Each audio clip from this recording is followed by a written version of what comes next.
ভাষার লড়াই বাংলাদেশের, তবে এই লড়াইয়ে একাত্ম সবাই। দেশের বিভিন্ন প্রান্ত থেকে নানা শ্রেণী পেশার মানুষ শুধু নয়, ভাষা শহীদদের প্রতি শ্রদ্ধা জানাতে এসেছিলেন বিভিন্ন ভাষাভাষীর মানুষও।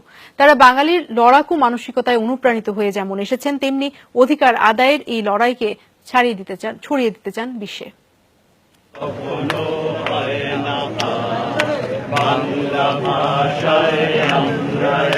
বাংলা ভাগ হয়েছে, এটাই বাস্তবতা, কিন্তু ভাগ হয়নি ভাষা। তাই বাংলা ভাষা রক্ষার লড়াইয়ে বীরদের শ্রদ্ধা জানাতে ভারতের কলকাতা থেকে ছুটে এসেছেন ভাষাসূত্রের সৈনিকেরা।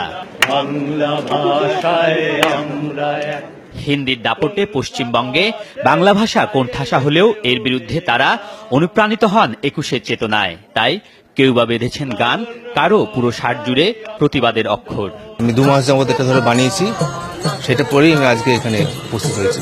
আমরা কেউ এসেছি যেমন ভাষার টানে, কেউ এসেছি শিকড়ের টানে। বাংলা ভাষাটাই হচ্ছে মূল যোগসূত্র, সেই জন্য এপাড়ার ওপারের মধ্যে কোনো ভেদাভেদ নেই। শুধু বাংলা ভাষাভাষী নয়, ভিন্ন ভাষার মানুষেরও শ্রদ্ধা ২১শে ফেব্রুয়ারিতে। তারা মনে করেন ভাষার জন্য এদেশের মানুষের যে অনন্য লড়াই, তা মর্যাদা দিয়েছে পৃথিবীর সব ভাষাকেই। It's important to fight for the language, and like how I said, we're really happy to come and to celebrate. Language and culture, they're one and the same thing. So I know that you have a rich history of language here. ২১ এক করেছে দেশের নানা প্রান্তের নানা বর্ণের মানুষকে। কেউ এনেছেন বিচিত্র প্লাকার্ড, কেউ বা গলা ছেড়ে গেয়েছেন ভাষার গান।